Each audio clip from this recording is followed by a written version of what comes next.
Hi everybody, welcome back to my channel. Today we're going to do another video that talks about kale. I have an abundance of kale in my garden. I did way too many sowings and honestly it just keeps popping up and coming back. We've been using it as kale chips, we've been using it in salads and various other different meals like stir fries, that sort of thing. But I wanted to try a new experiment today, which is making green powder. This is something that you can use that is more shelf stable, that you can add into recipes later down the road. Essentially, all you have to do is dehydrate the kale and then crush it down to a fine powder and you're good to go. So I'm going to harvest the kale that I have in my garden, specifically in the U-shaped flower garden, because it's kind of taking over the space and I could use the space for other flowers. So this is what it currently looks like in my flower bed. So this is the dwarf curled Scotch kale and it's very, very large. And then over on this side, we have our red Russian kale. I'm just gonna mix them together to make the green powder and see how it tastes. So the first step we're gonna do is we're gonna make sure we have really clean kale. We wanna make sure there's no dirt and no tag-along bugs. So I'm just soaking it in some cold water and then I'll drain this and do it one more time. So the next step, we're going to remove the bulk of the stem and then transfer everything into the salad spinner. So basically you're gonna pull off most of the foliage so you don't have the stem. This just makes it quicker for when you're dehydrating everything. You could use the stem, just know that it would take a little bit longer, but I'm just going to compost these.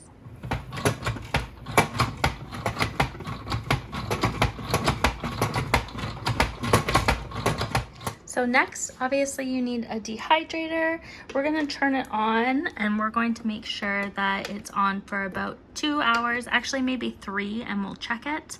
And then you want to make sure it's at 125 degrees Fahrenheit. Pretty self-explanatory for this point, but you essentially want to take out the leaves and then lay them in as much of a single file as you can. So I'm gonna do this and get the dehydrator started. So that batch filled about 2 and a little bit trays. Oh, I guess 3 and a little bit trays.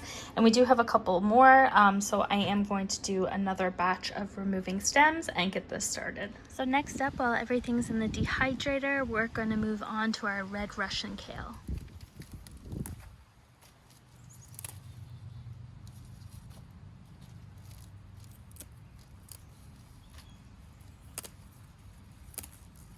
So I don't nearly have as much of the red Russian kale, but we're going to process it in the exact same way by soaking, removing the larger stems, putting it through the salad spinner, and getting it into the dehydrator.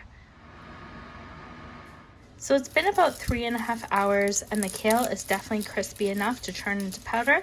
So I'm going to get the food processor out and grind this all down.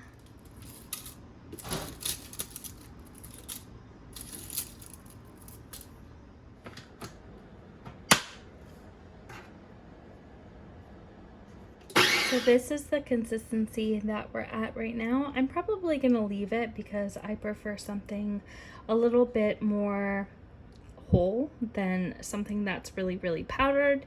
But I definitely think this is a great consistency for what we're going to be using it for. So there you have it. About 6 trays made maybe half a cup of green powder. Not quite as powdery as ones I've seen previously, but it's definitely going to work for our type of cooking. I also have a ton more kale, so we're going to repeat this process multiple times to fill up this jar. There you have it, folks. Everything we harvested has been ground down to a fine leaf, and we actually tried it in some scrambled eggs already, and it was absolutely delicious. This is such a great way to preserve all of your extra kale if you don't want to eat it right away, or if you have an abundance.